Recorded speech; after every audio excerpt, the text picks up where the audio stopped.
जिन समाज में जन्मे सभी संतों गुरुओं महापुरुषों को शत शत नमन करती हूँ।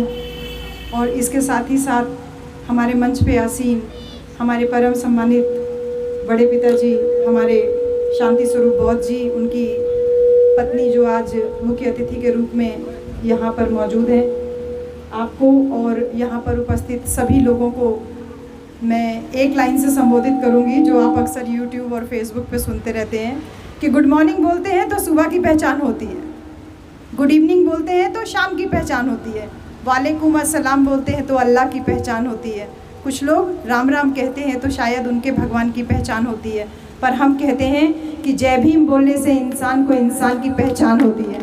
आप सभी को जय भीम, नमो बुद्धाय।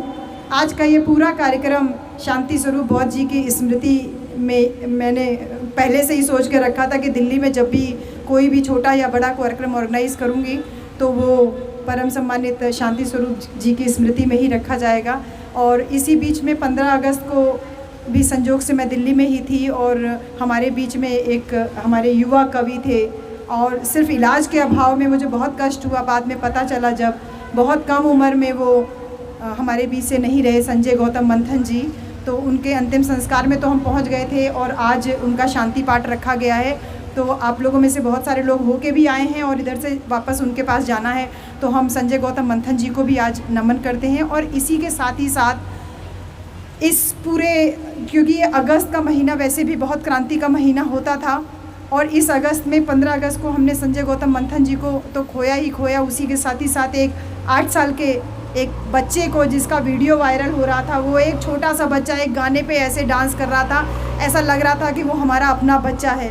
इतना छोटा बच्चा जो पानी की मटकी छूने से उसको ये जातिवादी आतंकवादी लोग जो हैं अपने आतंक का शिकार बनाए, उस बच्चे को ख़त्म कर दिए।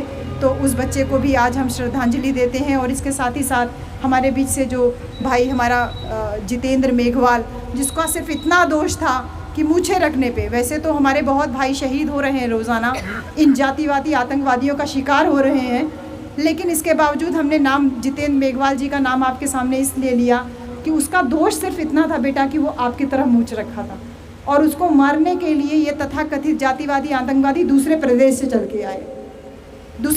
चल के आए। तो उसको सिर्फ इतना छोटा सा दोष कि मटकी छू जा रही है, हम मूछ रख ले रहे हैं, हमने पगड़ी लगा ली है, ये बर्दाश्त इनसे नहीं हो रहा है। और ऐसे में हमारे जो युवा जिनके अंदर बहुत सामर्थ्य है, जो आगे चल करके बहुत अच्छा काम कर सकते थे, वो सारे लोगों को इन लोगों ने शिकार बनाया। इन सब लोगों को हम श्रद्धांजलि अर्पित करते हैं। शांति स्वरूप बौद्ध जी का मैं नाम बार बार इसलिए ले रही हूँ क्योंकि हमने जब आजमगढ़ में पहला कार्यक्रम किया था, यहाँ आजमगढ़ से बहुत सारे लोग आए हैं और दिल्ली में मैं कहीं पे भी जाती हूँ, आजमगढ़ का एक ऐसा नाम है कि दिल्ली क्या, मैं दुबई तक भी गई हूँ, लंदन तक भी गई हूँ, आजमगढ़ के लोग मुझे हर जगह मिले हैं। तो आजमगढ़ में जब पहला कार्यक्रम किया था तो शांति स्वरूप जी पहुँचे तो और जैसा मौसम आज है बिल्कुल ऐसा ही मौसम था। और जैसे उन्होंने बोलना शुरू किया, बादलों ने भी एकदम गरजना शुरू किया और जब तक बोल के वो ख़त्म होते तब तक बादलों ने बरसना भी शुरू किया। वो बोलते जा रहे थे एकदम गड़गड़ाहट के साथ में और वैसा ही पूरा चल रहा था। मनोज अंतानी जी वहाँ पहुँचे हुए थे, गंधर्व सेन जी वहाँ पहुँचे हुए थे, हमारे भाई मिलिंदर गौतम जी पहुँचे थे, ये पूरी टीम के साथ संजय मंथन जी भी उस कार्यक्रम में पहुँचे थे। ये पूरी टीम वहाँ पहुँची थी और पहली बार आप लोगों से मेरी मुलाकात इस तरीके से वहाँ पर हुई थी। तो मैं उस दिन के लिए आप लोगों को आज धन्यवाद देती हूँ। और पिताजी नहीं है लेकिन माताजी हमारे बीच में है, तो मैं आपको हाथ जोड़ करके नमन करती हूँ कि आपने स्वीकार किया। मैं परसों रात में ही आपके पास पहुँच पाई थी, इतने शॉर्ट नोटिस पे दिमाग में और कोई बात नहीं थी, बस यही था कि आपको सम्मान हमें पूरी तरीके से देना है। और इसके साथ ही साथ यहाँ पे मैंने बोलने के लिए बहुत लोगों की लिस्ट बनाई थी कि 5-5 मिनट में आप सब लोगों के व्यूज़ ज़रूर जानना चाह रही थी, लेकिन हमारे जब गीतकार कलाकार आ जाते हैं तो मुझे कुछ और नहीं सूझता। तो मैं सबसे पहले तो शशि भूषण जी को ही बुलाना चाह रही थी कि वो गाने के लिए आए, लेकिन अब क्योंकि वो सीनियरिटी वाला सिस्टम शुरू हो जाता है तो उसका ध्यान रखना पड़ता है। तो भंते जी देखिए नाराज़ होकर के भी चले गए कि आप लोग केवल गाने बजाने का कार्यक्रम कर रहे हैं क्या। तो हम कभी भी कोई भी कार्यक्रम, ये किशोर कुमार पगला जी भी इस बात के गवाह हैं कि हम कभी भी गाने बजाने का कार्यक्रम नहीं रखते। रखना चाहिए, सांस्कृतिक परिवर्तन ज़रूरी है, रखना चाहिए, लेकिन हमने कभी नहीं रखा। आज क्योंकि हम यहाँ पर हैं, आप सब लोग यहाँ सामने मौजूद हैं, इसलिए हम आपसे ये रूबरू भी हो रहे हैं कि हमें दिल्ली में आना क्यों पड़ा। अब मैं मेन मुद्दे पे आ जाती हूँ कि वक्ता तो बहुत सारे थे, हमारे लिस्ट थी, हमारे भाई बिंदेश्वरी भारती उतनी दूर से बलरामपुर से आए हैं, सोचिए गोंडा बलरामपुर वाराई इतना दूर है, एकदम बॉर्डर है वो, उतनी दूर से वो पूरी टीम के साथ में चल के आए, संचालन भाई वही कर रहे थे। तो अब उतनी दूर से आके दूसरे प्रदेश में संचालन करना भी एक बहुत बड़ा चैलेंज होता है। तो जो है फिर मिलेंदर जी आए और पूरा संचालन जो है साथ में दोनों लोगों ने सामूहिक रूप से किया। तो अलग अलग जगहों से लोग यहाँ पर आए हैं, ये सिर्फ दिल्ली प्रदेश नहीं है, यहाँ पे अलग अलग जगहों से लोग जो आए हैं। हमारा इस कार्यक्रम को करने का सिर्फ उद्देश्य एक छोटा सा जो कार्यालय का उद्घाटन है, इसके साथ ही साथ एक संदेश जो आप लोगों तक पहुँचाना है। वो संदेश यही है कि हम कब तक राजनीति के पीछे भागेंगे। मैंने फेसबुक पे लगाया, मैसेजेस की बौछार आ गई, जैसे ऐसे चलाते हैं ना स्टेन गन, ऐसे स्टेन गन जैसे लग रहा है लोग लेके बैठे हुए हैं। पहले तो कोई महिला निकलती नहीं है काम करने के लिए, और उस पर अगर निकलती है तो बस एक जो सबसे आसान टारगेट होता है, एक तो चरित्र, तो शादी हो चुकी है तो उस पर कुछ कर नहीं पाए बेचारे। दूसरा क्या होता है कि ये राजनीतिक पार्टी लॉन्च करेंगे, सीधा यही टारगेट लोग करते हैं कि बस आने वाले समय में एक राजनीतिक पार्टी लॉन्च करेंगी। हाँ, संगठन बना लिया है। कभी किसी ने ये क्यों नहीं सोचने की कोशिश की कि हम पिछले 15 साल से काम कर रहे हैं, हमने बिना संगठन के काम किया, अब हम संगठन की बात क्यों कर रहे हैं। हम संगठन की बात, हमने आज संगठन बहुजन शक्ति संगठन, ये आपका संगठन है, क्योंकि बहुजन शक्ति आपसे है, मैं अकेले बहुजन शक्ति का हिस्सा नहीं हूँ। यहाँ महिलाओं को सारी हमने इसीलिए बैठाया था कि बहुजन शक्ति का सबसे अहम हिस्सा जो है वो हमारी महिलाएं हैं, क्योंकि साहब कांशीराम ने अपने जीवन का सारा संघर्ष एक महिला के कंधे पर रख दिया। उनसे बड़ा कोई भी नारीवादी पैदा नहीं हुआ। बाबा साहब संविधान लिख के गए, अधिकार दे के गए, लेकिन साहब कांशीराम ने जो काम किया, अपनी पूरा उत्तराधिकार एक महिला के कंधे पे सौंपा। उससे हमारे बहुजन समाज को एक सीख लेने की ज़रूरत थी कि एक महिला इतना बड़ा काम कैसे कर सकती है, और उसने करके भी दिखाया। हमारे सामने उदाहरण है। और अब अगर आगे समाज में और भी महिलाएं अगर काम करना चाह रही हैं तो हम टारगेट पे क्यों ले लेते हैं। मैं उस पर आऊँगी बाद में, लेकिन एक चीज़ हम सब लोगों को दिमाग में रख लेनी चाहिए कि चुनाव जो होता है, कोई भी चुनाव हो, वो चुनाव अगर हम जीतते हैं तो चुनाव से सिर्फ कुर्सी मिल सकती है, सत्ता नहीं मिलती। इस बात को ध्यान दीजिएगा, चुनाव से हमको कुर्सी मिलती है, सत्ता नहीं मिलती। सांसद है, विधायक है, मंत्री है, लाल बत्ती है, ये सब केवल कुर्सी है, सत्ता नहीं है। इस बात को ध्यान रखिएगा। आपको लाल बत्ती आज मिली है, कल नहीं रहेगी। आप मंत्री आज हैं, कल नहीं रहेंगे। ये सत्ता नहीं है। सत्ता जो होता है वो सामाजिक प्रतिनिधित्व होता है। सत्ता सामाजिक प्रतिनिधित्व से हासिल होता है। इसलिए मतलब इसके लिए हमारे समाज को, या जिस भी समाज की सत्ता हो, उसका समाज अगर मजबूत होगा तो ही उसकी सत्ता जो है स्थायी रह सकती है। सत्ता में प्रतिनिधित्व होना बहुत ज़रूरी है। आज तक साहब कांशीराम जो हमको सिखा के गए, उस साहब कांशीराम की सीख का ये असर था कि हम सारे लोग आज भी बेगारी करने के लिए तैयार हैं, और कर भी रहे हैं, और बिना किसी स्वार्थ के कर रहे हैं। हम करते ही जा रहे हैं, करते ही जा रहे हैं, करते ही जा रहे हैं। लेकिन सत्ता को मजबूती तो हमारे जैसे लोगों ने ही दी ना, जो दिन रात बिना किसी स्वार्थ के काम कर रहे थे। और सत्ता कहाँ तक सिमट के रह गई? मंत्री पद, ट्रांसफ़र, पोस्टिंग, लाल बत्ती, कुर्सी, बस यहीं तक सीमित रह गई। और जब वहाँ पे सीमित रहेगी और समाज का प्रतिनिधित्व नहीं रहेगा तो वो सत्ता स्थायी कैसे रह जाएगी। और वही हो रहा है पिछले 12 साल से। मैं तो बहुत आश्चर्य मुझे होता है, मैं मुंबई तक जाती हूँ और तमिलनाडु भी गई हूँ, केरल भी गई हूँ, जहाँ भी जाती हूँ हर एक व्यक्ति यही आशा से बोलता है, मैडम अब की बार अपनी सरकार बन रही है ना। हमने कहा सरकार तो उत्तर प्रदेश में बनेगी, आपको क्या फ़र्क। जैसे यहाँ दिल्ली में ये सब तो ऐसे लगाए रहते जैसे ये सब उत्तर प्रदेश वाले हैं, ऐसे एम्पावर्ड फील करते हैं, ऐसे दहाड़ते हैं। तो मुझे बड़ा मतलब अभी तक तो दिल्ली में मेरा अनुभव ऐसा नहीं रहा, लेकिन मैं इधर कुछ समय से बीच में ज़्यादा आना जाना हुआ दिल्ली, तो मुझे बहुत आश्चर्य हुआ ये जान करके कि दिल्ली में भी उतना ही एम्पावरमेंट फील करते हैं जितना और प्रदेशों में फील करते हैं। यानी कि सत्ता का केंद्र अगर साहब कांशीराम एक बना के गए थे, उससे हमें सीख लेने की ज़रूरत। हमें इस बात को समझना पड़ेगा, बहुत अच्छे से समझना होगा कि असली परिवर्तन सामाजिक प्रतिनिधित्व से होता है। असली परिवर्तन सामाजिक प्रतिनिधित्व में एक एक शब्द आज अलग अलग बोल रही हूँ, जो हमेशा बोलती हूँ उससे बिल्कुल अलग बातें कर रही हूँ, क्योंकि अब हमने एक जिम्मेदारी ओढ़ी है और ये जिम्मेदारी हमारा भाई मुझे उड़ा के गया है, हमारे भाई अमरीश उड़ा के गए हैं। ये जिम्मेदारी अगर भाई अगर दे रहा है तो इसका मतलब है कि भाई ने जिम्मेदारी दी, भाई ने ये दिया ना, अमरीश भाई ने दिया, वो हमारे वहाँ से आए भाई उन्होंने दिया ना, इसका मतलब है। तो सत्ता जो है आपको हमें समझना होगा कि सामाजिक प्रतिनिधित्व से ही संभव होता है, सत्ता कुर्सी का नाम नहीं है। तो मन से दिमाग से ये बात निकाल दीजिए कि कुर्सी रहेगी यानी सत्ता रहेगी, सामाजिक प्रतिनिधित्व रहेगा तो ही आपकी सत्ता रहेगी। तो अगर समाज को हम मजबूत नहीं करेंगे तो किसी भी तरीके से हमारे पास कुर्सी रह नहीं सकती। अगर कुर्सी मिल भी गई तो सत्ता का संचालन हमेशा कोई ना कोई और करता रहेगा। क्योंकि आप उदाहरण देख लो, एक ऐसा वर्ग है हमारे भारत देश में जो साहब कांशीराम हमको सिखा के गए, जो 3% है केवल। सरकार किसी की भी रहे, सत्ता किसी की भी रहे, तूती केवल उसी की बोलती है। क्यों? क्योंकि उसने अपने समाज को इतना मजबूत करके रखा है। ये बात दिमाग में सोचिए कि कैसे वो मजबूत करके रखा, और किसी की भी सरकार रहती है, कोई भी सत्ता में रहता है तो वो कैसे अपना काम निकाल लेता है। क्यों? क्योंकि उसका सामाजिक प्रतिनिधित्व उसने सुनिश्चित करके रखा है कि हमें ऐसे ऐसे ऐसे काम करना है। और यहाँ पे हमने एक फेसबुक पे केवल लगाया और बस अब ये करने वाली है, वो करने वाली है, इधर से बम, उधर से गोला, इधर से ये शुरू हो गया।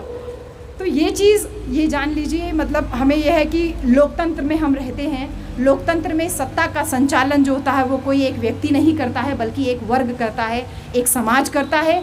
और ऐसे में जो समाज मजबूत होगा, सत्ता का संचालन निश्चित रूप से उसके हाथ में होगा। और वो उदाहरण हम देख रहे हैं, उत्तर प्रदेश में किसी की सरकार हो या केंद्र में किसी की भी सरकार हो, सत्ता का संचालन तथाकथित उन्हीं मुट्ठी भर लोगों के हाथ में हमेशा से रहता है। हम लोगों ने भी राज्यों में सरकारें बनाई, उत्तर प्रदेश में सरकारें बनाई, और जगह पे भी सरकारें बनती हैं, लेकिन क्या हमारी सामाजिक स्थिति में कोई परिवर्तन हुआ? हम एम्पावर्ड तो फील करते हैं, हमने मूछें उमेटना सीख लिया, हमने नीले गमछे जय जय भीम के नारे लगाना सीख लिया, लेकिन समाज की स्थिति में अगर देखें तो क्या समाज की स्थिति में कोई परिवर्तन हम कर पाए? आर्थिक रूप से देखिए, सामाजिक रूप से बस इतनी है कि चेतना आई है, हम कार्यक्रम ऑर्गेनाइज कर लेते हैं, सारे आम खड़े होकर जय भीम का नारा लगा लेते हैं, लेकिन बाकी सारी चीज़ें आर्थिक स्तर पे हम कैसे हैं, सांस्कृतिक स्तर पे हम कैसे हैं? अगर हम आंकड़े उठा करके देखें तो सरकार किसी की भी हो, कोई भी सरकार रहे, कहीं पे भी दलितों का, पिछड़ों का, आदिवासियों का, और जो हमारे अल्पसंख्यक समाज के लोग हैं, मुसलमान समाज के लोग हैं, बुद्धिस्ट हैं, जैन हैं, सिख हैं, ईसाई हैं, पारसी हैं, इन सब लोगों के जीवन के स्तर में कभी भी किसी भी सरकार ने कोई क्रांति नहीं की। हमारा स्तर वहीं का वहीं।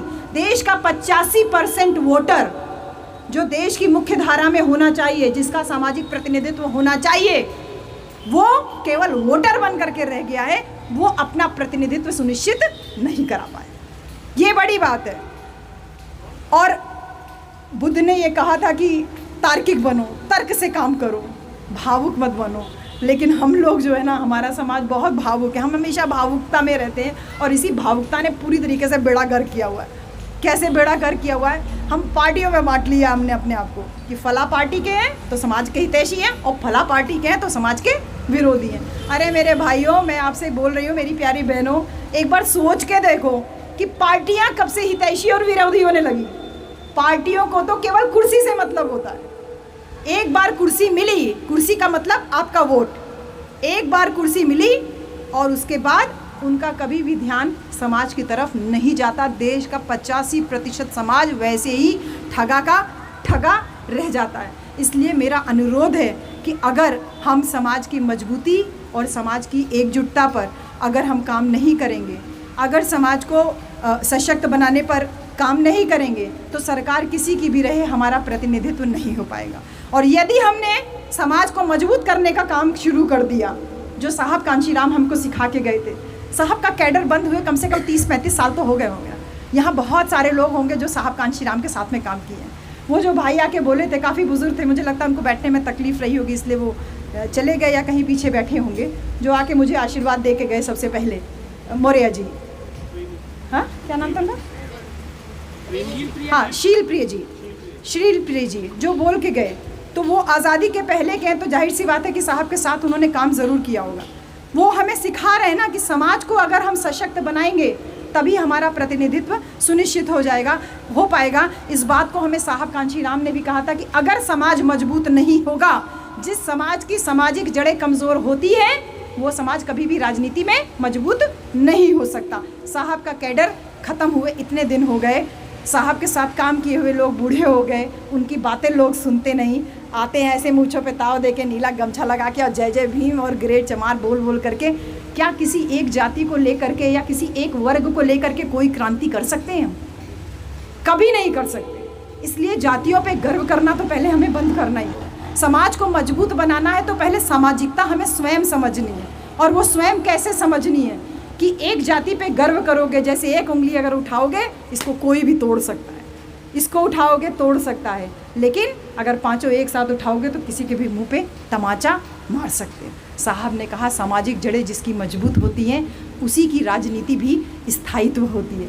इसलिए हमारा समाज जो आज कमज़ोर स्थिति में है, एकजुट नहीं है, जातियों में बटे हैं, संगठनों में बटे हैं, वो सब संगठित होकर के मतलब संगठन में बटे हुए हैं और वो एकजुट होकर के एक स्वर में आवाज़ सरकारों तक नहीं पहुंचा पा रहे हैं। जगह जगह इस बच्चे के लिए आवाज़ उठ रही है, जगह जगह उठ रही है आवाज़, संगठित होकर के नहीं उठ पा रही है। जगह जगह ज्ञापन दिए जा रहे हैं, फ़र्क पड़ रहा है क्योंकि सोशल मीडिया अब पूरी तरीके से हावी है। हर एक तरह से जो है वो यहाँ से लेके इंटरनेशनल लेवल तक हमारी बातें पहुँच रही हैं। लेकिन एक सुर में वो आवाज़ जैसी 2 अप्रैल को निकली थी, वो बिना किसी, ये भारतवर्ष का एक ऐतिहासिक जो है वो मार्च था, जो 2 अप्रैल को जो आंदोलन हुआ, बिना किसी संगठन के, बिना किसी पार्टी के सहयोग के इतना बड़ा जो संगठन का काम हुआ, इतना बड़ा जो आंदोलन का काम हुआ, वो हमें पुनः स्थापित करना है। धीरे धीरे अपने समाज का एकजुट करना है, इतना सशक्त बनाना है कि पूरा समाज एकजुट होकर के बोले कि तुझे वोट दूंगे तो तू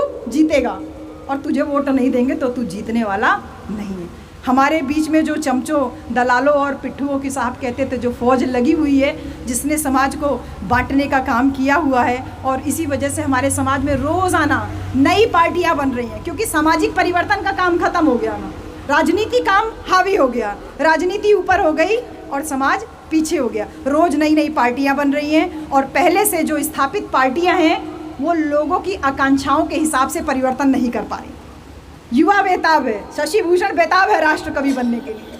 किशोर कुमार पगला जैसे राष्ट्र कवि बने, वैसे शशि भूषण जी के अंदर भी टैलेंट है, ये भी राष्ट्र कवि बन सकते हैं, लेकिन आकांक्षाओं के हिसाब से परिवर्तन नहीं किया। आपके अंदर योग्यता नहीं है, आपके अंदर नहीं है, आप सबके अंदर योग्यता नहीं है, तो स्थापित पार्टियां योग्यताओं में परिवर्तन नहीं कर रही हैं। और इसी वजह से अब हमको पार्टियों को सुधारने में और उनको सलाह देने में और समय और ऊर्जा जो है वो बर्बाद नहीं करनी है। समाज अगर सशक्त होगा, समाज अगर मजबूत होगा, मैं नेता नहीं हूँ इसलिए ताली बजाने की ज़रूरत नहीं है।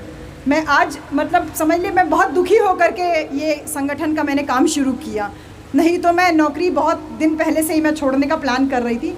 इस बार के चुनाव रिजल्ट आने के बाद मैंने पूरा प्लान कर लिया था कि मैं नौकरी छोड़ दूंगी।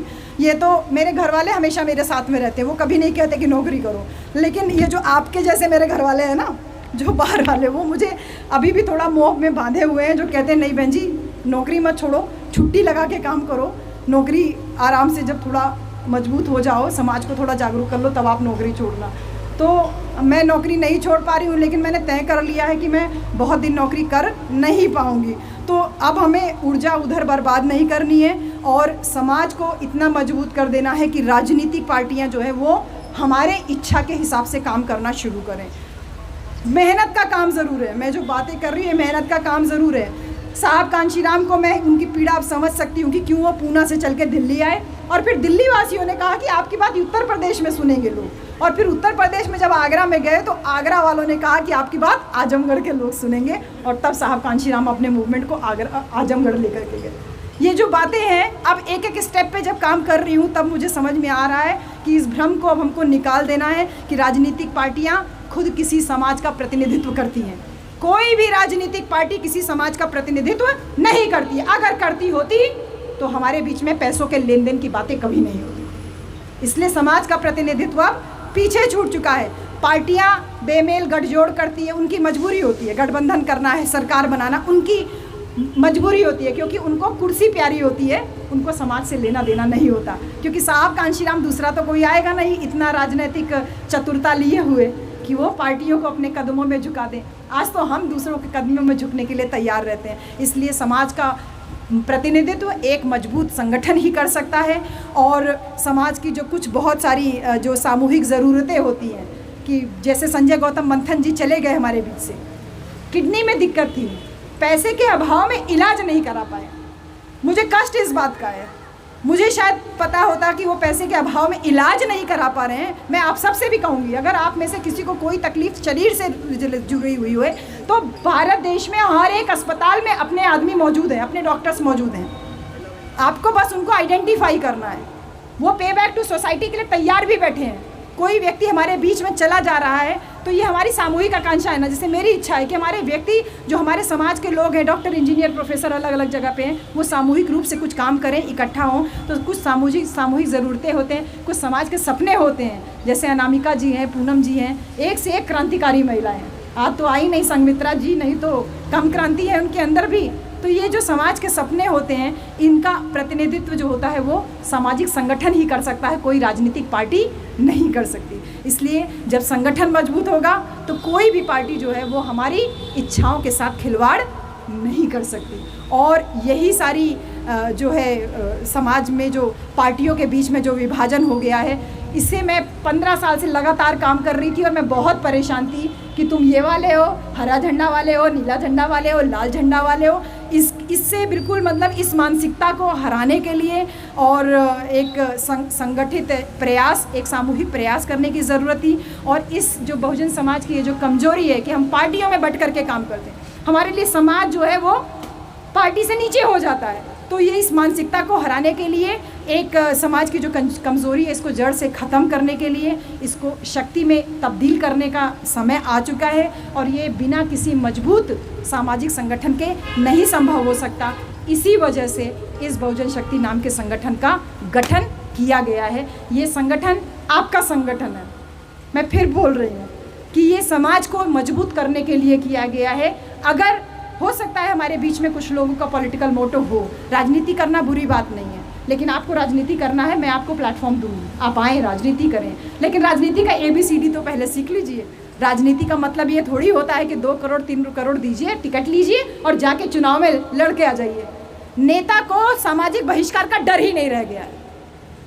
नेता डरता ही नहीं है बिल्कुल, क्योंकि वो पैसा लेके आ रहा है।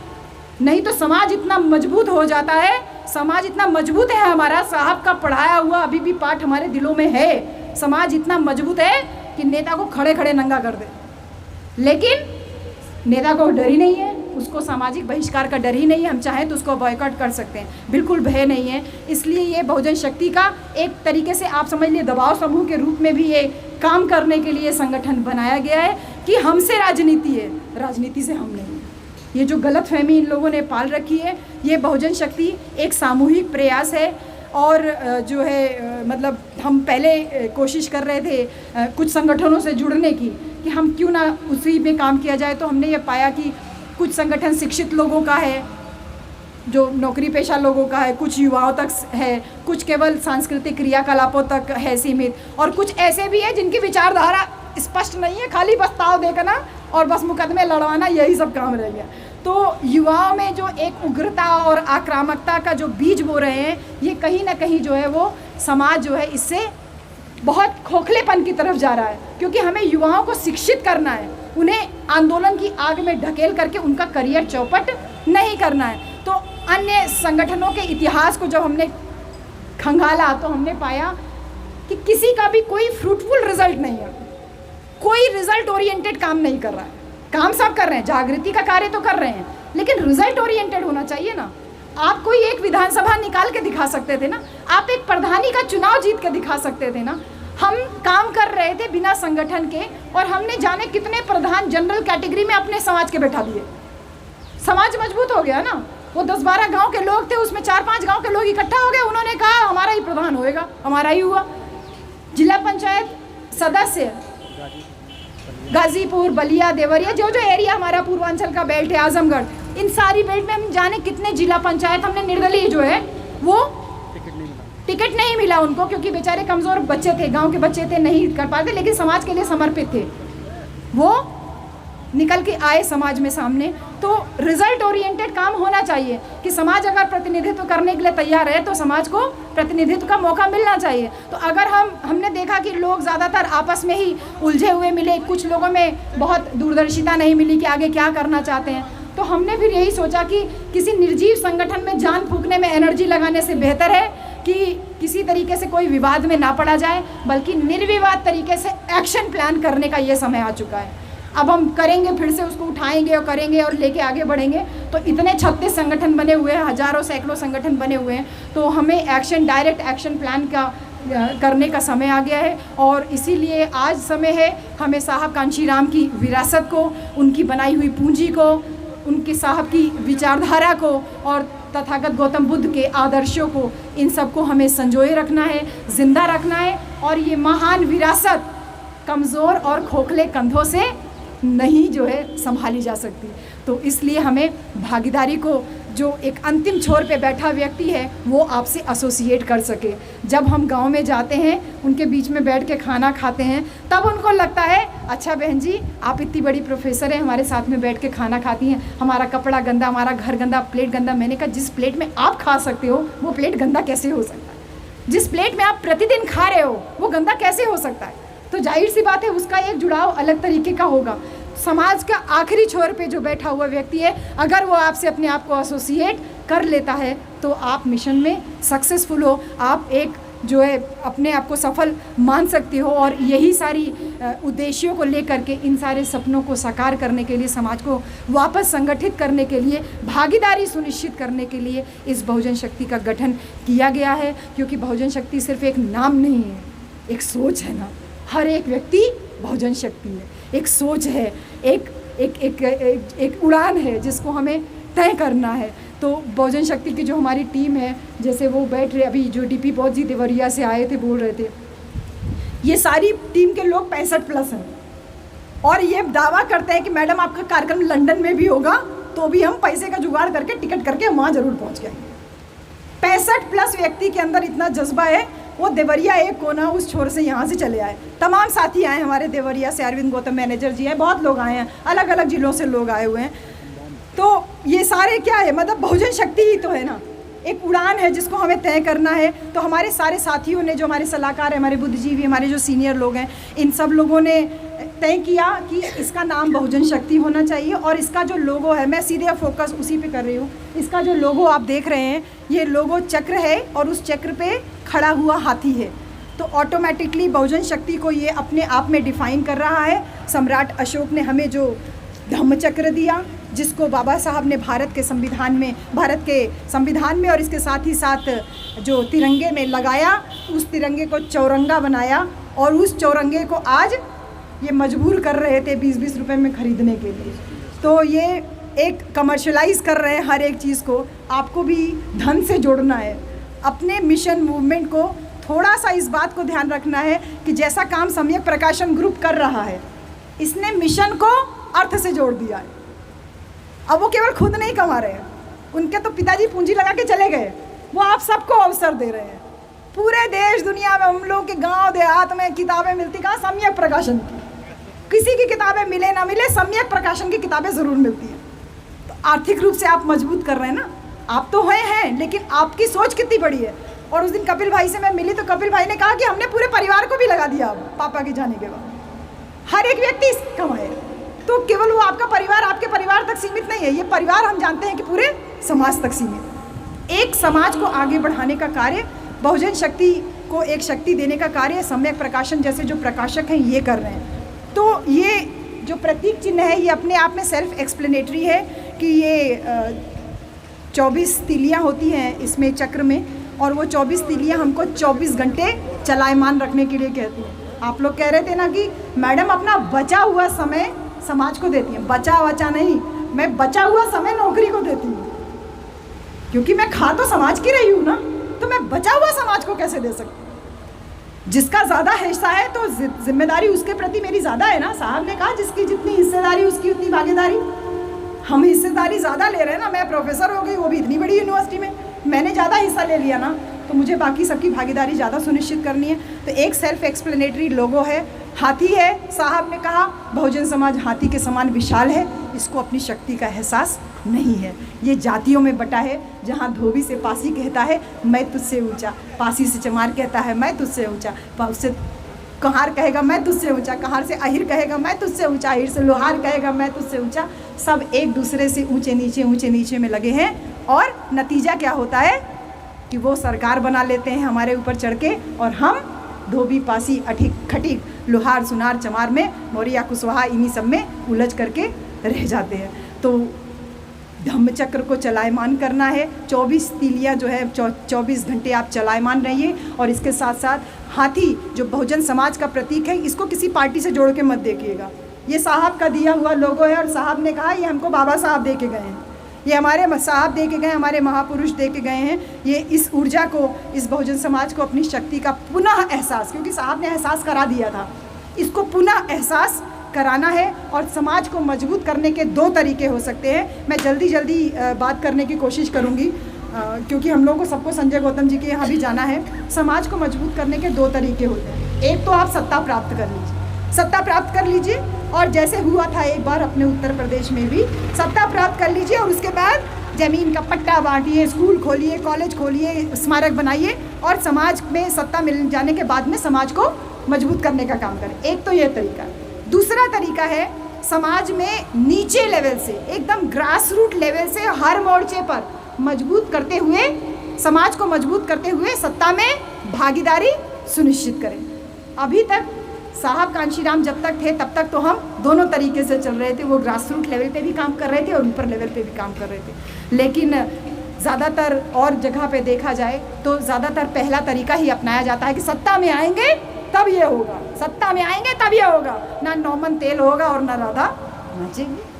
उत्तर प्रदेश का इलेक्शन इस बार के लिए आप सबको, हम सब के लिए एक बहुत बड़ा जो है एक उदाहरण दे ही गया है, एक एग्जाम्पल दे के ही गया है। पहला तरीका अपनाते थे कि गुणा गणित करके किसी तरीके से सत्ता प्राप्ति का प्रयास कर लीजिए, लेकिन हर सिक्के के क्योंकि 2 पहलू होते हैं, तो ये हो सकता है कि हम सत्ता प्राप्ति के संघर्ष में अगर असफल रहें तो फिर क्या हो, अगर सत्ता ना प्राप्त कर पाएँ तो क्या करें, समाज बिखरा रहे, समाज कमज़ोर बना रहे, समाज पिटता रहे, समाज ऐसे जलाया जाता रहे, ऐसे पीटा जाता रहे। हो भी सकता है कि हम सत्ता प्राप्ति में सफल भी हो जाएं, और फिर ये प्रश्न होता है कि हम क्या समाज को मजबूत करेंगे। ये भी तो हो सकता है कि हम लालची हो जाएं, हमको, हमारे पास पावर आ जाए तो हम लालची हो जाएं, और लालची हो जाए तो सत्ता के नशे में इतना हो जाए कि हम समाज को भूल जाएं। जो हुआ हमारे साथ, सत्ता के नशे में इतना हो जाए कि भूल जाएं और उसका लाभ कुछ एक व्यक्तियों तक ही सिमट कर रह जाए और समाज को कुछ भी हासिल नहीं होगा सिवाय दगाबाजी के, ठगी महसूस करने के और अविश्वास, जैसा अब तक होता आया है। जब मैं फेसबुक पे कमेंट्स पढ़ती हूँ तो मैं यही सोचती हूँ कि कितना अविश्वास पैदा हो गया है हमारे लोगों के बीच में, कि अगर कोई काम करने का कोशिश करता है तो उसके ऊपर पहले बॉम्ब दागते हैं, अगर वो बच गया तो फिर वो आगे काम करेगा, और नहीं बचा तो वो फिर बैकफुट पे चला जाएगा। तो बहुजन शक्ति जो है ये संगठन दूसरी रणनीति पे काम करेगा। रास्ता थोड़ा लंबा है, थोड़ा कठिन है, लेकिन ये पूरी तरीके से टिका हुआ है क्योंकि ये साहब का दिखाया हुआ रास्ता। नीचे ज़मीन पे, ग्रास रूट लेवल पे हमको काम करना है, क्योंकि सत्ता में कोई हमेशा नहीं बना रह सकता, कोई भी नहीं बना रह सकता। सत्ता हमेशा अस्थायी होती है, आज इनकी सरकार है, कल किसी और की सरकार रहेगी। लेकिन और ये लोकतांत्रिक व्यवस्था में ऐसा होना स्वाभाविक भी है। क्यों सूर्य जी? बिल्कुल स्वाभाविक है। प्रश्न अगर यही है हमारे बीच में कि अगर सत्ता नहीं है तो क्या हम ऐसे ही बेचारे, कमज़ोर, लाचार, विवश, क्या ऐसे ही बने रहें? तो बहुजन शक्ति का यही उद्देश्य है कि सत्ता रहे ना रहे, समाज हमेशा रहेगा। सत्ता रहे ना रहे, समाज हमेशा रहेगा और समाज के लोग हमेशा रहेंगे। इसलिए समाज और लोगों का सशक्त होना बहुत ज़रूरी है, क्योंकि सत्ता में परिवर्तन, जो सामाजिक सत्ता में परिवर्तन होता रहता है, अगर सत्ता में सामाजिक प्रतिनिधित्व बना रहेगा तो हम हमेशा मजबूत बने रहेंगे। इसका उदाहरण मैंने आपको दे ही दिया कि एक खास वर्ग जो है वो हमेशा मलाई खाता है, सरकार किसी की भी रहे। और उत्तर प्रदेश में भी हमने देखा, और भी जगहों पे देखा कि हम सरकारें बनती हैं और लंबे लंबे समय तक भी रहती हैं, लेकिन फिर भी उनके जीवन में कोई खास परिवर्तन देखने को नहीं मिलता है। तो प्रश्न यही है कि आखिर क्यों? सत्ता प्राप्ति कर ली, और उसके बाद भी हम समाज को मजबूत नहीं कर पाए, जबकि जो वर्तमान सरकार है वो बिल्कुल उल्टा काम कर रही है। उसने सत्ता पे फोकस किया, उसके साथ साथ वो समाज पे भी फोकस कर रही है। वो अपने समाज के, अपने लोगों को इतना मजबूत करते रही है कि बिल्किस बानो के रेपिस्ट जेल से रिहा हो जा रहे हैं। हमारा बेटा मटकी छू लेने पे मार दिया जा रहा है, तो वो पूरा सबूत ही मिटा दिया जा रहा है कि इस कॉलेज में कभी मटकी रही होगी। लेकिन हाँ, समाज की एकता का जीता जागता उदाहरण है कि दैनिक भास्कर, जो एक बहुत अच्छा चुनाव के दौरान हम सबका फेवरेट न्यूज़पेपर हो जाया करता था, दैनिक भास्कर ने लिखा 38 कौम ने, 38 या 36 कुछ ऐसा आंकड़ा है, 36 कौम ने कहा कि ये जो है स्कूल में कोई मटका नहीं था और कोई जातिवाद नहीं है।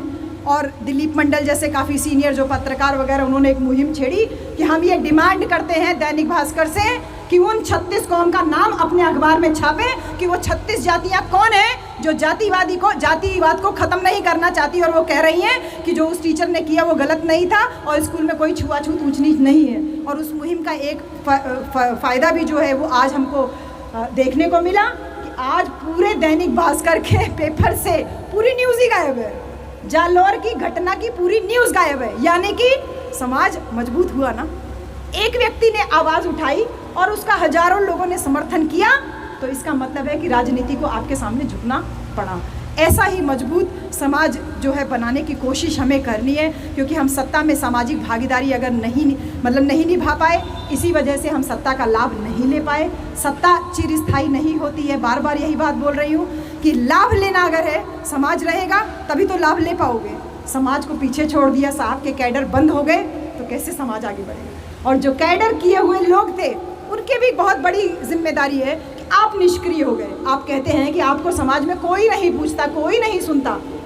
आप ही की तो बेटी हूँ ना मैं, मुझे भी तो यही लगता था कि कोई नहीं सुनता। हम तो जब शुरुआत किए थे तो गाड़ी में दरी, बाबा साहब का फोटो ये लेके चलते थे, और गांव में जाके खड़ा करते थे जब अपनी गाड़ी, तो ये बाबा साहब की देन थी कि मेरे पास एक कार थी पहले से। तो जब गांव में कार ले जाके खड़ा करते थे और एक महिला ऐसे छोटा छोटा बाल काट के अगर कटा हुआ रहे और उतरे ऐसे, तो सब समझते हैं कोई पढ़ी लिखी महिला हो। तो एक कुर्सी ला के तुरंत दे देते थे। हम कहे भैया एक चौकी ला के दे दीजिए, तखत ला के दे दीजिए। तखत पे हम बाबा साहब का, भगवान बुद्ध का फोटो रखते थे, माला फूल अपने पास से आर्टिफिशियल रखे थे, सब ले जाते थे। और इतना बड़ा एक माइक हमने खरीदा था, उसमें हम पीछे पेन ड्राइव से गाना बजा देते थे आप जैसे सिंगर्स का, और गीत बजता था मिशनरी, तो बच्चे इकट्ठा हो जाते थे सबसे। हमने भैया झाड़ू वाड़ू दे दो, थोड़ा साफ कर दें, और दरी निकालते थे, बिछाते थे, गाना बजाया तो सारी चिल्लर पार्टी इकट्ठा, बच्चे इकट्ठा, तो बच्चों की माएँ भी आएंगी कि क्या हो रहा है यहाँ पर। और जब 2, 4, 6, 10 महिलाएं निकलती थी तो हमारा काम हो जाता था। सोचिए, हमने शुरुआत की 10-15 महिलाओं से, 10-10, 15-15 महिलाओं को बैठा के समझाते थे, तो आदमी जो पीछे सुनते रहते थे, तब वो धीरे धीरे वो भी आते थे। अरे फलनवा आयल इतना बढ़िया बतियावत रही, ऐसे बोलते, इतना बढ़िया बतियावत रही, अरे तूहू को सुने के चाहिए, मैडम जी दोबारा कब अबू। हम कहे दोबारा मैडम जी आई हैं, जरूर आएंगे। मतलब वो इतना क्यूरियोसिटी हो जाती थी कि ये बातें तो हमें किसी ने बताई नहीं। तो छोटे से संघर्ष से काम शुरू करिए, और आज ये हालत है कि मुझे दूर दूर से लोग जो है मुझे बुलाने की या केवल नाम दे देने की ज़रूरत पड़ती है कि भैया हम आपके गांव में आ रहे हैं। आसपास के लोग अपने आप ही संगठित होकर के 10-10, 20-20 रुपया चंदा जोड़ के ट्रॉली में औरतें आती हैं अपने आप से। और ऐसा सीज़न, ये बिल्कुल खेती का एकदम पीक सीज़न है। यहाँ तो आप लोग शहर में रह रहे हो, हम तो लोगों के बीच में गाँव में रहते हैं। ये पीक सीज़न खेती का है, जहाँ पे इस समय धान की रोपाई का काम होता है। ऐसे सीज़न में औरतें कहती हैं मैडम जी एक दिन रोपाई थोड़ा देर से हो जाएगी तो भूखों नहीं मर जाएंगे, एक दिन निराई थोड़ा देर से हो जाएगी तो कोई बात नहीं, लेकिन आप तो हमें बार बार नहीं मिलेंगे। तो ये जज्बा उनके अंदर है, इस जज्बे को केवल हमें कैश करना है। तो सत्ता में भागीदारी का लाभ हम तभी ले पाएंगे जब हम अपने समाज को मजबूत कर पाएंगे। इसलिए हम इस बहुजन शक्ति की टीम ने पूरा तय किया है कि हम दूसरी रणनीति पे चलते हुए समाज को वैचारिक स्तर पे, आर्थिक स्तर पे सशक्त करेंगे, और फिर सामाजिक और सांस्कृतिक रूप पे एकजुट करके और संगठित करने का काम करेंगे। क्योंकि सत्ता से सशक्तिकरण नहीं, बल्कि संगठन से सशक्तिकरण, और फिर सशक्तिकरण से हम सत्ता पाएंगे। टॉप टू बॉटम नहीं आना, हमें बॉटम से टॉप पे जाना है। एक एक सीढ़ी चढ़ना है। रास्ता थोड़ा मुश्किल है, थोड़ा मेहनत ज़रूर है, लेकिन आपकी बहन ये मेहनत कर सकती है तो आप नहीं कर सकते। एक टेल बोन फ्रैक्चर लेके आपके सामने खड़ी हूँ, बेल्ट लगा के पूरे टाइम रहती हूँ, लेकिन कार्यक्रम होता है तो न दर्द, किसी चीज़ का एहसास नहीं होता। और भी बहुत सारी चीज़ें, परेशानियाँ होती रहती हैं। आपके सामने मिलिंदर गौतम जी है ना, देखिए इतना नट बोल्ट लगा के बैठे हुए हैं। अब मैंने इनको कहा भी नहीं आप आना। मैं जब इनके पास गई, मैंने कहा भैया कार्यालय उद्घाटन करना है, एक छोटा सा 100-150 लोगों का कार्यक्रम करना है। इन्होंने छूटते ही बोला मैं ज़रूर आऊँगा। शशि भूषण जी आप भी आए, मैं बहुत शुक्रिया अदा करती हूँ कि आप लोगों की वजह से हम जिंदा हैं यहाँ पर। और हमारे भाई तो पूरे टीम, आप सब लोग तो बाकी दिल्ली वासी जो पहुँचे हो, बहुत गर्व भी महसूस होता है कि हम अकेले नहीं हैं, हम साथ में हैं। हमारे भाई देखिए ग्वालियर से चल करके इतनी दूर से आए हैं।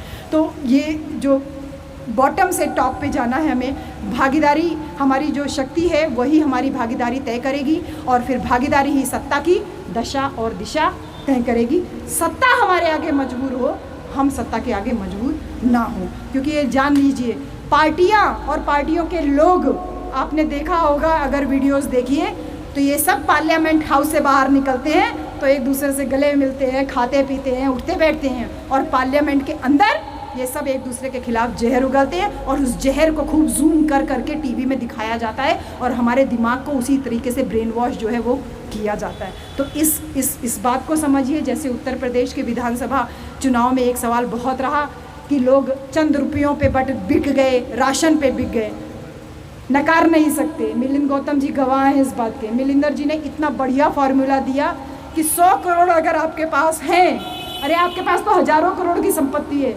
मिलिंदर गौतम जी का फॉर्मूला है कि हज़ारों करोड़ संपत्ति लेके क्या करोगे, खाते तो दाली रोटी हो ना। उस 1000 करोड़ की संपत्ति में केवल 100 करोड़ दे दो भाई। 125 करोड़ की जनता है, 1-1 करोड़ अगर एक भाई के पास पहुंच जाएगा तो 30-40 लाख रुपया में अपना मकान बना लेगा, 15-20 लाख रुपए में अपने 2-3 बच्चों की शादी कर लेगा, 8-10 लाख 15 लाख से वो बिजनेस शुरू कर लेगा, 2-4 लाख वो फिक्स भी कर सकता है। कितना सॉलिड प्लान है। 100 करोड़ में हमारी पूरी तकदीर बदल सकती है। 15 लाख जैसा झूठा वादा नहीं है, ये 15 लाख जैसा झूठा वादा नहीं है, लेकिन कितना सटीक प्लानिंग है। कह रहे कि देखिए 2 तरीका है, या तो वो 100 करोड़ खर्चा करे सब लोग हमारे समाज के पास, सबके पास, क्योंकि हम जब राशन पे 5 किलो बिक जा रहे हैं तो वो तो हमारे लिए बहुत बड़ी रकम है। तो मैंने कहा भाई ये तो कभी होने वाला है नहीं, जो 2-2, 4-4, 5-5 लाख रुपया इकट्ठा हो रहा है, तो वहाँ पे आपके लिए क्यों कोई 1 करोड़ रुपया एक आदमी पे खर्चा करेगा। मैंने कहा ये तो दूसरा, इन्होंने कहा दूसरा रास्ता भी है। तो वो दूसरा रास्ता वही है कि ग्रास रूट लेवल पे लोगों को इकट्ठा करें, और जो राशन पे बिक गए उसमें मुद्दा ये होना चाहिए कि हम भूखे रहे होंगे इसीलिए तो बिक गए ना, भूखे रहे होंगे तभी तो बिक गए ना, या फिर हम कोई किसी तरीके की वैचारिक अपंगता का शिकार रहे हों, हमारा मेंटल लेवल ऐसा रहा हो कि हाँ ठीक है भैया ले लो। तो राजनीतिक पार्टियां सत्ता पे कब्जा करने के लिए तमाम इस तरीके का प्रलोभन देती है, लेकिन जो बहुजन शक्ति है वो इस नीति पे भी कि ये हमारे लोग 5 किलो राशन पे जो बिक गए, इससे हमें बहुत कष्ट भी हुआ, हम खुद भी गए देखे, लेकिन हमारे समाज की महिलाओं ने बहुत मजबूती से बहुत लोगों को जवाब दिया कि मुँह ने उचले दोबारा दिखाई दे, इतना बड़का बड़का झोला लेके आए हो। सीधे ऐसे बोलती थी, गाली दे करके भगाया है लोगों को अपने गांव से कि ये राशन ले जाओ, ऐसा राशन हम अपने जानवरों को खिलाते हैं, हम खुद नहीं खाते। तो वो जो मजबूती है, उस मजबूती को कोई प्लेटफॉर्म तो देना ही था ना। तो बहुजन शक्ति ने जो एक आर्थिक रणनीति बनाई हुई है कि लोगों को छोटा छोटा स्वरोजगार, जैसे हमारे भाई जो आप औरिया से सर चल के आए हैं, इतने बड़े अधिकारी हो करके, एक आप है और एक हमारे बीच में SDM साहब बैठे हुए हैं, आराम से बैठे हैं, यही दिल्ली के ही है, पूर्वी दिल्ली के तहसीलदार जी हमारे बीच में, यहाँ पे गंदर सेन जी अपनी पत्नी के साथ में आए। आप दोनों इतने बड़े बड़े अधिकारी यहाँ पर मौजूद हैं, और एक गौरव की बात है ना कि बड़ी बड़ी पोस्ट पे रहने के बाद में कोई सामाजिक कार्यक्रम में इस तरीके से शिरकत नहीं करता भी है तो अपना भाव खाएगा, थोड़ी देर बैठेगा और उसके बाद चला जाएगा। तो आप पूरा समय भी दे रहे हो। तो ये आर्थिक रणनीति है। जैसे आप लोगों का जो काम है वो लोगों को थोड़ा सा स्वरोजगार देना, छोटा ही छोटा सही, छोटा बिजनेस, कोई भी बिजनेस शुरू करना और उनको आत्मनिर्भर बनाना इस लेवल तक कि अगला चुनाव आए तो भूख के कारण कोई ना बिके, भूख के कारण कोई वोट ना बिके, भूख के कारण कोई व्यक्ति ना बिके।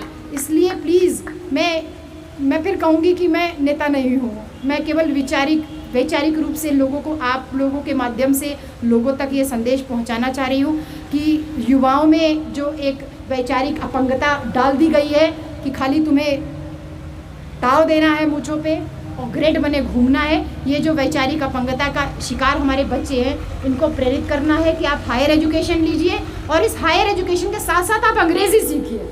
मैं अंग्रेज़ी की प्रोफेसर हूँ, सूरज मेरा स्टूडेंट रहा है, आपके बीच में यहाँ बैठा है, यहाँ तैयारी कर रहा है।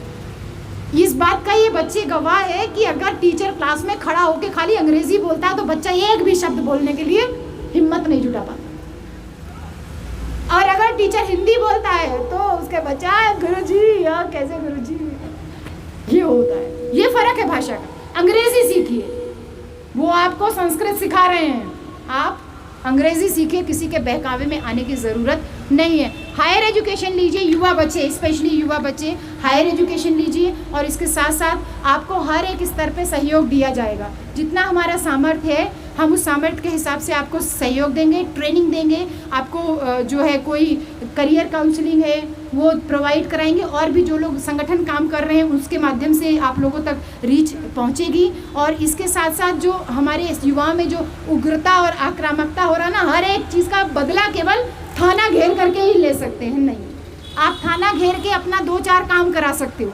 अगर आपको लंबी लड़ाई लड़नी है तो इस ऊर्जा को, जो हमारे बच्चों की जो ऊर्जा है, इसको वैचारिक परिपक्वता में उनको मैच्योर बनाना है, वैचारिक रूप से अपने महापुरुषों की विचारधारा से लैस करना है, इनको रचनात्मक चीज़ों की तरफ मोड़ना है। और अगर लंबी लड़ाई लड़नी है तो बौद्धिकता का परिचय देना होगा, शालीनता का परिचय देना होगा, क्योंकि ये लड़ाई लंबी है और सदियों चलने वाली है। जो हमने काम शुरू किया है इसका फल खाने के लिए शायद हम ना रहें, लेकिन वो तमाम बच्चे जो यहाँ पर आए थे, सम्मानित हुए थे, अलग अलग जगहों से, हरदोई से भी लोग आए हैं, तो ऐसे युवा बच्चे जो केवल बस एक झलक पाने के लिए, एक बार बात करने के लिए इतना दूर सफ़र चल के आ सकते हैं, तो उनके अंदर जोश और जज्बा का आप अंदाज़ा लगा सकते हो कि वो कितनी बड़ी क्रांति कर सकते हैं। तो एक काम युवाओं पे फोकस ये करना है, और इसके साथ ही साथ हमारा जो एक इतना बड़ा वोट बैंक है, इतना बड़ा जो जनाधार है, इसके बावजूद हमारी जो राजनीति में प्रेजेंस है, राजनीति में जो हमारी उपस्थिति है वो बिल्कुल ज़ीरो है, एकदम नगण्य है, क्योंकि जो हमारे जनप्रतिनिधि हैं वो हमारे बीच में निकल ही नहीं रहे हैं, हमारे बीच में आते ही नहीं हैं, केवल चुनाव के समय में आते ही है, पैसे के दम पे टिकट मांगते हैं, तो इनको भय भी नहीं होता, जो अभी हम लोगों ने बात कही। इसलिए बहुजन शक्ति का एक उद्देश्य ये भी है कि वो एक दबाव समूह के रूप में वो रहे, और इसके साथ ही साथ चाहे निशा जी हो, चाहे पूनम जी हो, ऐसे लोग जो बड़े बड़े पदों पे रहे हैं और जिनके अंदर राजनीति की ललक है, जो आगे राजनीति को नई दिशा दे सकते हैं और वो नेतृत्व करने के लिए तैयार हैं, ऐसे लोगों को हम काका गागा सिखाएंगे। और इसके साथ साथ इनको प्लेटफॉर्म भी देंगे कि अगर आपको चुनाव लड़ना है तो आप चुनाव इस तरीके से लड़ो, केवल पैसा दे करके टिकट लेने के चक्कर में नहीं पड़ो। पैसा दे के टिकट ये बहुत कॉमन हो गया, लेकिन बदनाम सिर्फ आप और हम रह गए, बदनाम सिर्फ हमारा बहुजन समाज है। तो बहुजन समाज की जो कार्यशैली थी उस पर हम काम नहीं कर रहे हैं, इसीलिए हम बदनामी की तरफ जा रहे हैं। तो एक जो हमारी महिलाएं हैं या हमारे युवा हैं जो नेतृत्व करने के लिए तैयार हैं, उनको हम प्लेटफॉर्म देंगे। और इसी के साथ ही साथ मैं ये एक तरीके से कह सकते, जैसे सिग्नेचर होता है ना, सिग्नेचर स्टेप या सिग्नेचर स्टेटमेंट, ये मैं बहुजन शक्ति के मंच से ये मैं आज आप सबसे बोल रही हूँ कि हमें अब बड़ा या पावरफुल नेता नहीं चाहिए, हमें अब बड़ा और पावरफुल नेता नहीं चाहिए, हमें मीनिंगफुल नेता चाहिए, हमें कामयाब नेता भी नहीं चाहिए, हमें काम का नेता चाहिए जो हमारे काम आ सके। केवल आइडियल लेकर के अब हम और आगे काम नहीं कर सकते, क्योंकि समाज की स्थिति वास्तव में बहुत ज़्यादा बुरी होती चली जा रही है। और एक चीज़ और जिससे मुझे बहुत ज़्यादा, मैं अपने क्लास में भी हमेशा इस बात को ध्यान रखती हूँ, बोलती भी हूँ कि हम वुमेंस राइटिंग पढ़ाते हैं। वुमेंस राइटिंग एक सब्जेक्ट है, एमए में एक पेपर है, उसमें हम कोशिश करते हैं कि ज़्यादा से ज़्यादा मेल स्टूडेंट्स आएँ, लड़के पढ़ें, क्योंकि लड़कों को अपनी विचारधारा बदलने की ज़रूरत है। वुमेंस स्टडीज़, वुमेंस को पढ़ने की ज़रूरत नहीं, मेल को पढ़ने की ज़रूरत है। और हम अपने क्लास में भी बहुत सारे बच्चों को ये बातें बताते रहते हैं कि हर एक राजनीतिक पार्टी देखिए या कोई संगठन देखिए, हर एक संगठन में आपने क्या देखा, एक महिला विंग बना दी जाएगी और उस महिला की एक कमांडर निशा बना दी जाएगी। क्यों? निशा के अंदर इतनी कैपेबिलिटी नहीं है कि वो पुरुष का विंग कमांडर बन सके। है साहब कांशीराम इतना बड़ा उदाहरण पेश करके गए, इसके बावजूद तथाकथित समाज के बुद्धिजीवी लोग जो संगठन चला रहे हैं, हर एक संगठन वुमेन्स विंग अलग से बनाया हुआ है। सिर्फ साहब का संगठन छोड़ करके साहब कांशीराम का बनाया संगठन छोड़ के हर संगठन में वुमेन्स विंग अलग से है। इसका मतलब आप अपनी उस डबल हायरार्किकल सिस्टम जो माइंडसेट है उससे आप बाहर नहीं आ पा रहे हो। डबल हायरार्की मतलब एक तो औरत, ऊपर से दलित औरत, तो एक जो मेल हायरार्की है वो आपके अंदर अभी तक गई नहीं कि आप औरतों को औरतों तक सीमित कर दे रहे हो। यहाँ पे औरतों को पहले बुला करके सम्मानित करने के पीछे बहुजन शक्ति का वो उद्देश्य अपने आप स्पष्ट कर देना था कि युवाओं, ये महिलाओं में और युवाओं में जितनी ऊर्जा है, जो 5 मीटर साड़ी पहन के खाना बना सकती है। मैं ये बात क्लास में भी बोलती हूँ सूर्या, कि तुम लोग तो खाना बनाते हो तो बंडी तक उतार देते हो, और बच्चे कहते हैं सही कह रही मैडम, मैं हॉस्टल में खाना बनाओ, घर में खाना बनाओ, बंडी तक उतार दो। 5 मीटर लपेट के जो इतनी तपती गर्मी में जितने भी मेहमान हो जो खाना बना सकती है, उसकी एनर्जी का कोई मुकाबला नहीं। क्यों नहीं दीपशिका जी, सही बात है ना? कोई भी आए हम इतना घूंघट करके भी काम कर लेते हैं, तो उस एनर्जी के का मिसयूज़ हो रहा है हमारे समाज में। तो पूरी तरीके से महिलाएं नेतृत्व करने के लिए आगे रहेंगी। अगर कोई, वैसे तो हमने राष्ट्रीय अध्यक्ष और ये राष्ट्रीय उपाध्यक्ष जैसा कोई पद नहीं रखा है, जिसको जिस पद पे काम करना है उस पद के हिसाब से काम करें, क्योंकि हम सब कोऑर्डिनेटर हैं, हम सब ऑर्गेनाइजर हैं। तो ऑर्गेनाइजेशन में जो टॉप पोजीशन पे होगी वो महिला होगी। उसके बाद आपको उपाध्यक्ष बनना है तो आपके लिए पोस्ट खाली है, क्योंकि क्रांति अभी तक पुरुषों ने ही की, और पुरुषों की क्रांति की वजह से क्रांति कभी सक्सेसफुल हो नहीं पाई, क्योंकि जो क्रांति करने वाली थी उसको तो तुम घर में चूल्हा चौका करने को छोड़ के आए थे। तो उसे निकालना है बाहर, वो फ्रंट पे रहेगी और पीछे से आप रहोगे, क्योंकि हम पे अभी भी पुलिस वालों की लाठियां कम उठती हैं।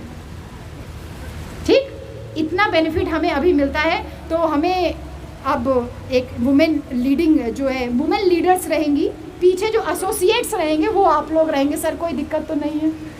हाँ, तो ये हमें काम करना है, क्योंकि हम जो साहब की विरासत थी उसको हमें संजोए रखना है। मैंने जो स्टेटमेंट दिया कि साहब की विरासत को, बाबा साहब के सपने को संजोए रखना है, और इसलिए अभी वर्तमान में मेरा कोई ऐसा लक्ष्य नहीं है कि हमारी सरकार बननी चाहिए, ये प्रधानमंत्री बनने चाहिए, ये मुख्यमंत्री बनने चाहिए, एकदम ज़ीरो है। इलेक्शन सफिशिएंट था सब कुछ बताने के लिए। हमारी प्राथमिकता है, प्रयास भी यही है कि बहुजनों को हर स्तर पे सशक्त करें और संगठित हो, ताकि किसी की भी सरकार रहे, हमारी भागीदारी हमेशा रहे। कल रात में जब ये टेंट बंद रहा था, हम लोग 3 बजे तक यही बैठ करके ये झंडी लगाना, और वो दीदी जो है जिनका ये कार्यालय जिन्होंने दिया है, वो खुद जो है सिलाई मशीन लेकर के झंडी का वो सिल रही थी, उसमें पाइप नहीं ठीक से जा रहा था। तो रात में जब बैठ रहे थे तब मुझे साहब का वो संघर्ष याद आ रहा था कि साहब खुद जो है बैठ करके वो एक डोरी बांध रहे थे, मंच लगा रहे थे, और एक पुलिस वाला आया और उनसे कहा ये मंच कांशीराम का है, मुझे कांशीराम से बात करनी है। तो वो साहब थे, साहब को पहचानता नहीं था, साहब बंडी पहने थे और लुंगी पहने थे और डोरी बांध रहे थे इसमें पाइप में। तो वो बोलता है कि साहब से मिलना है। तो बोले कि बताओ काम बताओ, क्या नहीं साहब से ही मिलना है। साहब ने कहा अच्छा ठीक है। साहब गए, पर्दे के पीछे उनकी शर्ट टंगी थी, उस बंडी के ऊपर साहब शर्ट पहन करके चले आए, बोले हाँ बोलो मैं ही कांशीराम। तो वो लेवल था, इतना बड़ा नेता जिसने आपको और हमको नेता बना दिया, जिसने आपको और हमको, समाज में हम लोग को नेता ही तो बोलते हैं, जिसने आपको और हमारे अंदर इतनी ऊर्जा का संचार किया, वो खुद कितना ग्रास रूट लेवल पे रहता था। उसका संघर्ष हमारे लिए एक बहुत बड़ा एग्जाम्पल है कि उनकी वजह से हमारे समाज में इतने सारे जो चमचों की पूछ है, ये साहब की वजह से ही है। साहब ने इतनी मजबूती पैदा कर दी कि वो मजबूर हो गए आपके बीच से आपकी जाति का नेता पैदा करने के लिए। तो हमारी जाति के नेता तो दूसरे संगठनों ने बना दिए, लेकिन वो सब सिर्फ चमचे बन करके रह गए। तो अब बहुजन शक्ति का जो मुख्य उद्देश्य है वो यही है कि हम समाज को इकट्ठा करने के लिए, एकजुट करने के लिए आगे आए हैं, और इसके साथ साथ जो महिलाओं की भागीदारी है उसको पूरी तरीके से, जो उसका नाम है बहुजन शक्ति नाम, उसी में उसका दर्शन भी है कि एक जो बड़ा तबका केवल रोजी रोटी के लिए संघर्षरत रहता है, उसके लिए स्वास्थ्य, मनोरंजन, ये सारी चीज़ें उसके लिए बिल्कुल एक सपना मात्र है, जिसके लिए सरकार भी कुछ नहीं कह रही है। तो क्या उनको बेसहारा छोड़ दिया जाए? ये एक बहुत बड़ा प्रश्न हमारे सामने था कि हमारी जिम्मेदारी, समाज की जिम्मेदारी क्या है? क्या ये समाज के सामूहिक प्रयास से हल नहीं हो सकता? और इसी प्रयास को संगठित रूप देने के लिए इस बहुजन शक्ति का निर्माण किया गया है। हमारे समाज में ऐसे हजारों बच्चे हैं जो समय से पहले जो है अपनी शिक्षा छोड़ देते हैं, उनको घर के कामों में लग जाना पड़ता है, और उनका भी कुछ सपना होता होगा, वो सपना वो वहीं अधूरा रह जाता। तो उनका सपना क्या अधूरा ही रह जाए? तो तो उस सपने को पूरा करने का एक छोटा सा सामूहिक प्रयास वो बहुजन शक्ति के माध्यम से करने का किया जा रहा है, क्योंकि बिना संगठन के ये संभव किसी भी सूरत पे नहीं था। कोई राजनीतिक पार्टी इन सब पे काम नहीं कर रही है। और एक बात और समझ लेना है कि क्या केवल राजनीतिक एकजुटता ही से हमारी समाज की जो समस्याएं हैं क्या ख़त्म हो जाएंगी? क्या राजनीति टॉप लेवल पे पहुंच जाएगी तो क्या सब कुछ सही हो जाएगा? नहीं। अगर समाज में आपके मतलब हमारा जो उद्देश्य एक तरीके से कह लीजिए, समाज में अगर वैचारिक अपंगता रहेगी, विचार से लैस नहीं रहेंगे, महापुरुषों के संघर्ष को नहीं जानते रहेंगे, तो हम इस उद्देश्य को प्राप्त नहीं कर पाएंगे। इसलिए बहुजन शक्ति का उद्देश्य इस राजनीतिक उद्देश्यों से कहीं आगे है, क्योंकि एक तरीके से कह सकते हैं कि राजनीतिक एकजुटता इसका एक अंश मात्र हो सकता है, लेकिन मेन मोटो समाज का है। इसमें कोई राजनीति करना चाहता है तो हम आपको बता सकते हैं कि साहब ने हमको कैसे राजनीति सिखाई थी। समाज को सिर्फ राजनीतिक रूप से सफल नहीं बनाना है, बल्कि आर्थिक रूप से उनको स्टेबल करना है और संपन्न बनाना है, और इसके साथ ही साथ वैचारिक रूप से उनको मजबूत करना है, और सांस्कृतिक रूप से भी, जैसे शशि भूषण जैसे कलाकार जो हैं वो उनके वीडियो कैसेट्स, ऑडियो कैसेट्स और इनके जो कार्यक्रम आयोजित करके रात रात में बहुत देर देर तक ये लोग, इतना अनुभव है गाने का, तो जो सांस्कृतिक क्रियाकलाप हमारे भाई बिंदेश्वरी भारती जो गोंडा से चल के आए बलरामपुर से, ये लोग आज भी साहब के मिशन को जिंदा रखे हैं। इनकी पूरी टीम आज भी ड्रामा खेलती है। वो ड्रामा जो साहब कांशीराम सिखा करके गए थे, बिल्कुल उसी तरीके से आज भी इनकी पूरी टीम गांव-गांव में ड्रामा खेलती है, रात रात रुक करके, वैसे ही बिल्कुल बंद करके कि गांव में कोई और बिरादरी का नाम आने पाए, रात रात में बहुजन मिशन को जागृत करने वाले वो ड्रामा खेलते हैं। तो इस तरीके से आज राजनीतिक निर्भरता के कारण जो हमारे समाज में इतनी संकीर्णता आ गई है कि हमारा हर काम का शुरुआत और अंत जो है वो दोनों राजनीति पे आके टिक जाता है। जैसे मैंने कहा ना कि बस खाली यही कि अब बस राजनीतिक पार्टी बनाएंगी और ये चुनाव लड़ेंगी। पिछले 10-15 साल से मैं लगातार हर चुनाव से पहले या तो मुझे कोई टिकट दिला रहा होता या मेरे पति को कोई टिकट दिला रहा होता, और हर एक व्यक्ति यही कहता है एकदम पक्की खबर है, एकदम पक्की खबर है कि इस बार इनके पति को समाजवादी पार्टी से टिकट मिलने वाला था, बहुजन समाज पार्टी से टिकट मिलने वाला था, कांग्रेस से टिकट मिलने वाला था। हर चुनाव में किसी ना किसी पार्टी से हमको टिकट मिलने वाला, ऐसा प्रचारित किया जाता है। तो राजनीति पे जो सब चीज़ आकर के ख़त्म हो गई है, मेरा अनुरोध है अपने प्यारे बहुजन साथियों से कि एक समाज का संचालन सिर्फ राजनीति से नहीं होता है, राजनीति से ऊपर भी चीज़ें हैं, वो हमारा समाज है। समाज का जो जीविकोपार्जन के साधन है, जो मनोरंजन के साधन है, एजुकेशन है, इन सारी चीज़ों को समग्र रूप से इकट्ठा करके हमको शामिल करके आगे बढ़ना है। और राजनीतिक पार्टियां क्योंकि इस मोर्चे पे काम नहीं कर रही हैं, इसलिए सामाजिक संगठन के रूप में इसको हमें काम करना है कि अगर राजनीतिक रूप से केवल जागरूक हो जाए तो उससे बहुत सफल होने वाला नहीं है काम, लेकिन हमें राजनीति पे जो लोग काम कर रहे हैं वो करते रहे, हमें बाकी मोर्चों पे काम करना है। और ये सब काम जो है एक सामूहिक सहयोग से और एक संगठन के माध्यम से ही हो सकता है। वो सामूहिक सोच, सामूहिक संगठन, वो एक बहुजन शक्ति का उसको नाम दिया गया है।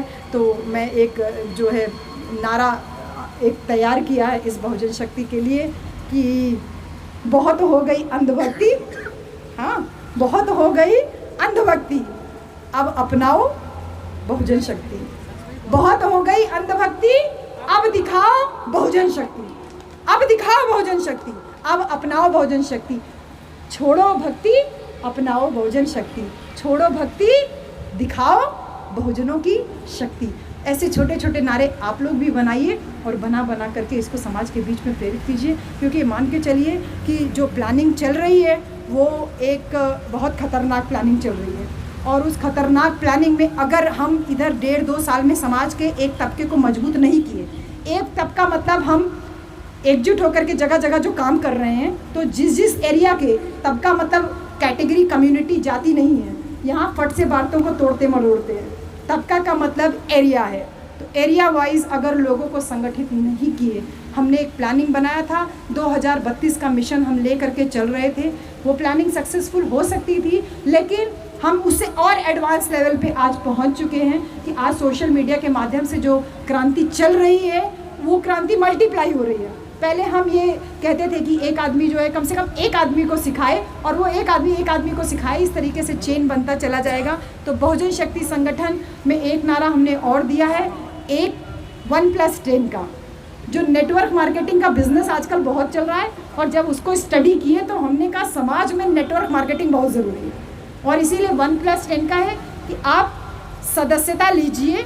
ये सदस्यता, मुझे कोई डेटा बैंक तैयार करने की ज़रूरत नहीं है, मेरे पास वैसे ही गांव-गांव में लोगों तक का डेटा बैंक जो जुड़ के काम करना चाहते हैं, फ़ोन नंबर, मोबाइल नंबर, अपना ईमेल आईडी, तमाम चीज़ें मेरे पास ग्रास रूट लेवल पे है। ये तो समाज का एक बहुत क्रीम है जो यहाँ पर बैठा हुआ है, जो कुर्सी पे ही बैठता है। मैं ना खुद कुर्सी पे बैठती हूँ और ना मेरा समाज क्योंकि कुर्सी पे बैठता है, तो मैं कभी उनके सामने कभी कुर्सी पे बैठने का दावा नहीं। नीचे वो भी बैठते हैं, नीचे मैं भी बैठती हूँ। तो एक क्रीम जो है, तो 1+10 यानी एक व्यक्ति कम से कम 10 आदमी को जोड़े, एक मजबूत शक्ति के रूप में हम निकल के आएँ। हम समाज के हर व्यक्ति को नहीं जोड़ सकते। जो ज़्यादा कुतर्क करे, तर्क करे तो ठीक है, लेकिन बुद्ध ने कहा जो कुतर्क करे उसको छोड़ दीजिए, आप आगे बढ़िए। कुतर्क से सावधान रहना है। 1+10 का करना है, एक आदमी 10 आदमी को जोड़े और जोड़ करके धीरे धीरे एक बड़ा तबका बनाए। क्योंकि ये मान के चलिए कि 2024 का इलेक्शन आंदोलन का इलेक्शन होगा, आंदोलन का इलेक्शन होगा, क्योंकि ये आंदोलन होगा आपके और हमारे हक अधिकार जो छीने जा रहे हैं। उसकी लाश पे कोई नया काम होने जा रहा है, उसको रोकने के लिए आप और हम तभी काम कर पाएंगे।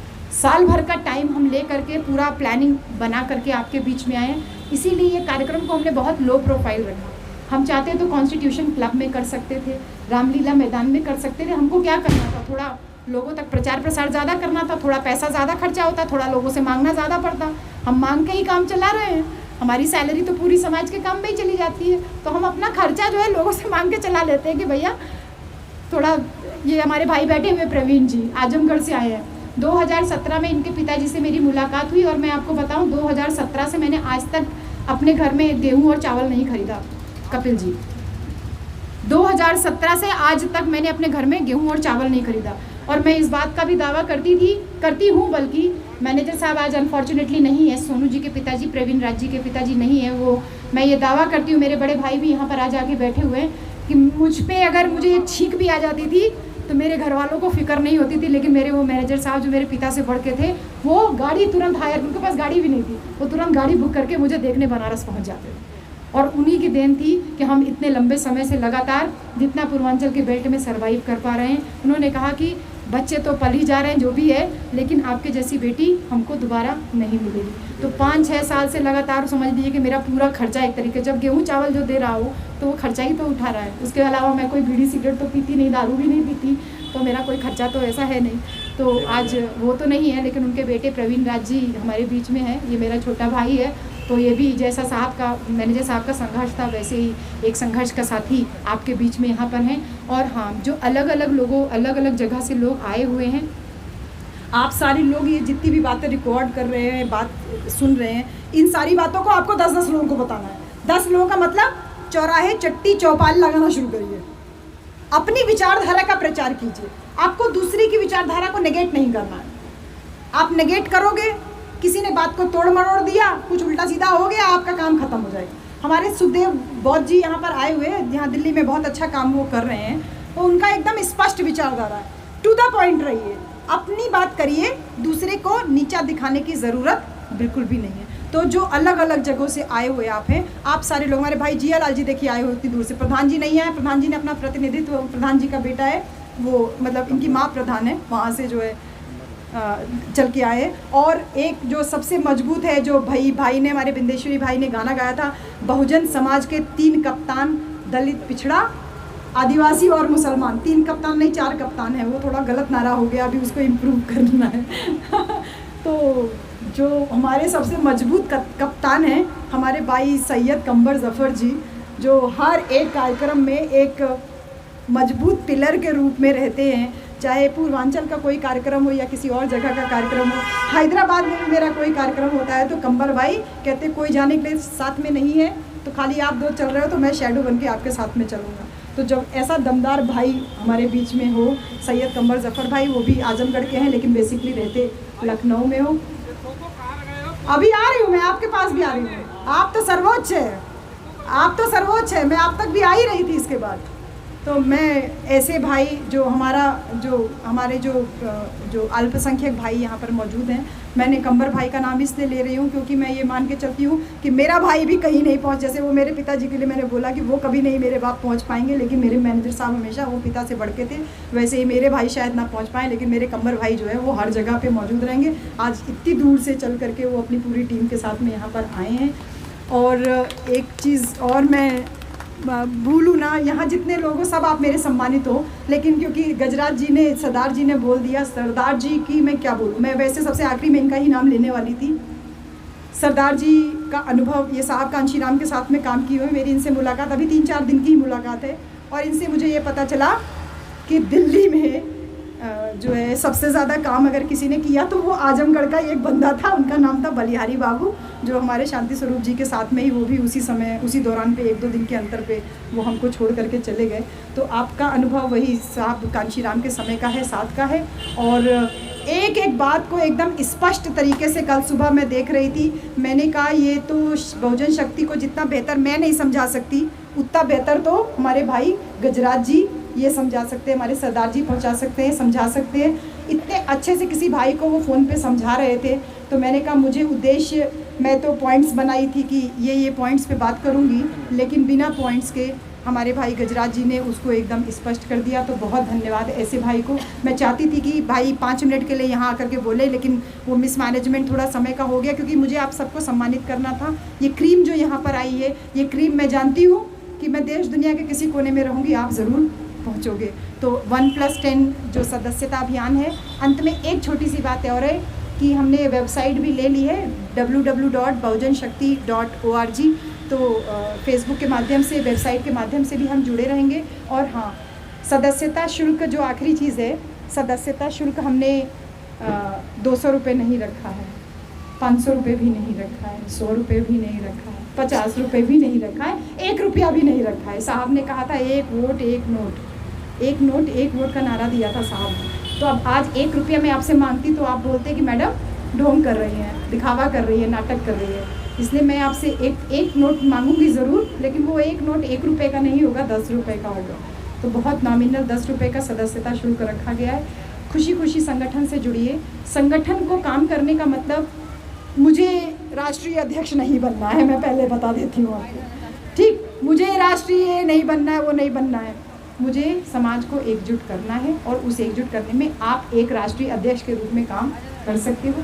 तो ये सदस्यता अभियान 1+10 का चलते रहिए। और तो एक कार्यालय का उद्घाटन हम लोग, एक जो छोटी सी फॉर्मेलिटी रह गई है, उसको भी हम पूरा कर ले। मैं जिनका नाम नहीं ले पा रही हूँ प्लीज़ बुरा मत मानिएगा, क्योंकि मैं सबका नाम यहाँ से नहीं, हमारे भाई दीपक जी आए हुए हैं, तमाम लोगों को मैं बाई फेस जानती हूँ, नाम से नहीं भी जानती हूँ। तो देखिए ये आँख में तेजाब डाल करके एक भाई हमारा नीरज वहाँ बुराड़ी से चल के आए हैं, तो तेजाब डला था, लेकिन जज्बा देखिए, हाँ जज्बा देखिए, अस्पताल में थे, छुट्टी लेके चले आए हैं। तो ऐसे जज्बे वाले भाई आप सबको बहुत धन्यवाद। और एक जो है फॉर्मेलिटी जो अब रह गई है कि वो फीता काट के मैडम के द्वारा इस कार्यक्रम को संपन्न किया जाए, कार्यालय का उद्घाटन किया जाए। मैं देश में पूरे हर जगह से आने वाले सभी साथियों को ढेर सारा धन्यवाद दूंगी, और यही विनती करूंगी कि मैं आपकी बहन हूँ। मैंने साहब को नहीं देखा, जो लोग साहब को देखे हैं, जाने हैं, वो अपना अनुभव मुझसे साझा करें। मैंने साहब को पढ़ के जाना है, आपके अनुभवों से जाना है, उस अनुभवों के आधार पे ही मैं काम करने का प्रयास कर रही हूँ। मुझसे कहीं गलती हो जाए तो मुझे हर जगह गाइड ज़रूर कीजिएगा सरदार जी, ये आपसे विशेष अनुरोध है मेरा। सभी को बहुत बहुत धन्यवाद इतनी दूर से आने का, इतना समय देने का। सभी को जय भीम, नमो बुद्धाय, जय संविधान, जय कांशीराम।